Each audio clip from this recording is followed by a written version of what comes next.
नमस्कार। Last class रे आमे इलेक्ट्रिक चार्जर दीटा कैरेक्टरिस्टिक्स पढ़ते। आज आमे इलेक्ट्रिक चार्जर गोटे इम्पोर्टाट क्वेश्चन अच्छी जो क्वेश्चन कि ए वर्ष बोर्ड एग्जाम आसाला कुलम्स लो एवं नेक्स्ट एग्जाम पे इम्पोर्टाट अच्छी। देखो कुलम्स लो जानापी हेल्ले प्रथम आम गोटे फोर्स जाना जो फोर्स को आम कौन कौचे कले ना इलेक्ट्रोस्टैटिक्स फोर्स। देखो आम जाचे हेडिंग आमर कौन अच्छे कले ना इलेक्ट्रोस्टैटिक्स फोर्स। देखो आम इलेक्ट्रोस्टैटिक्स फोर्स कौन कौन जाने आम इलेक्ट्रोस्टैटिक्स फोर्स मीनिंग कौन ना गोटे फोर्सटे जो फोर्सटा आम क्या जो हो कल ना इलेक्ट्रो मीनिंग हूँ कौन इलेक्ट्रिक चार्ज आ स्टैटिक्स मान कौन कले रेस्ट बा जो फोर्स मोर चार्ज द्वारा सृष्टि होता है से फोर्स को आम कौन कौचे कल ना इलेक्ट्रोस्टैटिक्स फोर्स। जो फोर्स मैंने कौन हो पार ना आम आइदर अट्राक्टिव हो पार कि कौन रिपल्सिव हो पार कारण चार्ज दीटा प्रॉपर्टी अच्छी आइदर से अट्राक्शन कर ना कौन कले रिपल्सन कर इलेक्ट्रोस्टैटिक्स फोर्स आम क्या कहवा ना जो फोर्स मोर अट्राक्टिव हो पार कि कौन हो पार रिपल्सिव हो पार क्या द्वारा ना दीटा चार्ज बॉडी द्वारा से फोर्स को आम कौन कौचे कले इलेक्ट्रोस्टैटिक्स फोर्स। से what is electrostatic force the force which is attractive or repulsive by the two charge body is known as कौन कहले इलेक्ट्रोस्टैटिक्स फोर्स। देखो कुलम्स आम कौन कहूँ ना आमर जो इलेक्ट्रोस्टैटिक्स फोर्सटा देखा देला कौटी ना दीटा चार्ज बॉडी भितर। देखो आम एग्जाम्पल सह नहीं जावा। देखो एग्जाम्पल आम कौन कला ना मनकर मुझे दीटा चार्ज बॉडी नहीं जाइए। देखो दीटा चार्ज बॉडी अच्छी माने भीतर कौन आसो गोटे ना फोर्स आसो जो फोर्स ना आम कौन देदेले ना इलेक्ट्रोस्टैटिक्स फोर्स। देखो देन कौन अच्छी ना से जो दीटा बॉडी आम नहीं से दीटा बॉडी भितर डिस्टेंस को आम के नहीं कले ना आम आर नहीं। कुलम्स लो कौन कहूँ ना आमर जो दीटा बॉडी नहीं जहाँ जो आम सृष्टि कौन ये इलेक्ट्रोस्टैटिक्स फोर्सटा से फोर्सटा मोर सब डायरेक्टली प्रोपोर्शनल रहा जहाँ आम ओडिया कौन कौन कले समानुपाती रहा ना से दीटा का चार्जर गुणफल सह एवं इनवर्स प्रोपोर्शनल रहा ना जो डिस्टेंसटा अच्छी ता डिस्टेंस वर्ग सह। देखो आम समझ जानी ना डायरेक्टली प्रोपोर्शनल कहले ताके आम ओडिया कौन बुझे समानुपाती एवं इनवर्स प्रोपोर्शनल कहले ताके आम कौन बुझे कहले ना प्रतिलोमानुपाती। जानीपारे तो कुलम्स आम कौन कहला ना जो दीटा चार्ज बॉडी नहीं कि भीतर आम कौन फोर्सटा आसची जो फोर्स को आम कौन कहूँ इलेक्ट्रोस्टैटिक्स फोर्स से सब आमर डायरेक्टली प्रोपोर्शनल हम क्या ना दीटा का चार्ज गुणफल को आम इंग्लीश कौन कौचे कले प्रोडक्ट।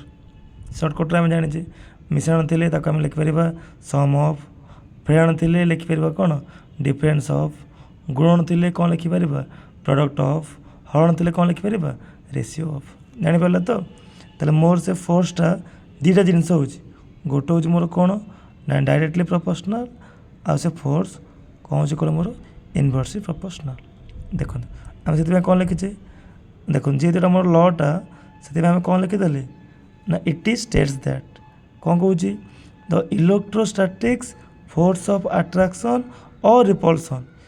देखो आम जानी इलेक्ट्रोस्टैटिक फोर्सटा आम क्या जो हूँ ना चार्ज दीटा प्रॉपर्टी अच्छी आइदर से अट्रैक्शन कर ना कौन रिपल्सन कर केतबेले ना जो मोर दीटा चार्ज लाइक चार्ज हो माने आइदर प्लस प्लस हो कि कौन हो माइनस माइनस हो कौन हो रिपल्सिव जितेबाला मोर चार्जटा कौन हो ना गोटे प्लस हो गोटे माइनस हो भीतर कौन आस अट्राक्टिव से अनलाइक हो गले से जो आम इलेक्ट्रोस्टैटिक्स फोर्स ऑफ अट्रैक्शन और कौन repulsion between two point charge more कौन हो ना डायरेक्टली प्रोपोर्शनल क्या हो प्रोडक्ट ऑफ टू चार्जेस से दीटा का चार्ज गुणफल सह एवं इनवर्सली प्रोपोर्शनल क्या रोज ना square of distance between them से दीटा का चार्ज भितर जो आम डिस्टेंसटा अच्छी तार स्क्वायर सह हो।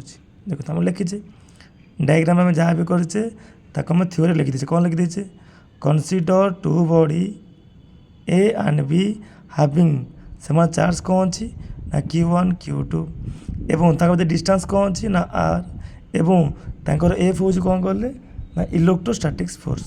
ଦେଖନ୍ତୁ ଆମେ ଲେଖିଦେଇଛି consider two body A and B having two charge Q1 and Q2 respectively.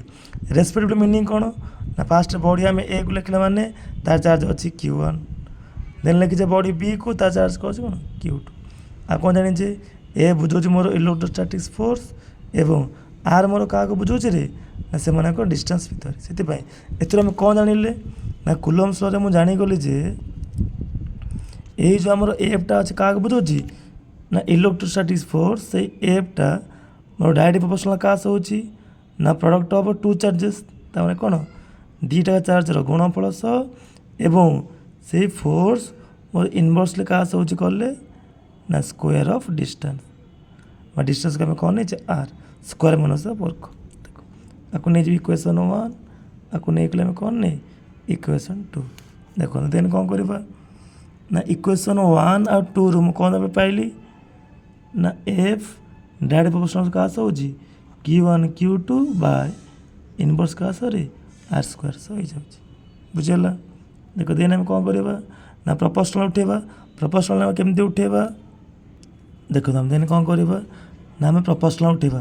ଜାଣିଛେ ଆମେ ପ୍ରପୋର୍ସନାଲ୍ କେମିତି ଉଠେଇବା ନା ଯେତେବେଳେ ଆମେ କ'ଣ କରିବା ରେ ଇକ୍ୱାଲ୍ ଦେଇକି ଆମେ କନଷ୍ଟାଣ୍ଟ ଲେଖିଦେବା ସେତେବେଳେ ଆମେ ପ୍ରପୋର୍ସନାଲ୍ ଉଠେଇଛୁ ବା ପ୍ରପୋର୍ସନାଲ୍ ଉଠେଇବା ପାଇଁ ଆମେ କ'ଣ କରୁଛେ ନା ଇକ୍ୱାଲ୍ ଦେଇକି ଆମେ କ'ଣ କରୁଛେ କନଷ୍ଟାଣ୍ଟ ନେଇଗଲେ ବାକି ମୋର କିଏ ଅଛି ନା Q1 Q2 ବାଇ ଆର୍ ସ୍କୋୟାର। ଏଠି ଆମେ କିଏକୁ କ'ଣ କହୁଛେ କଲେ ନା ପ୍ରପୋର୍ସନାଲି କନଷ୍ଟାଣ୍ଟ।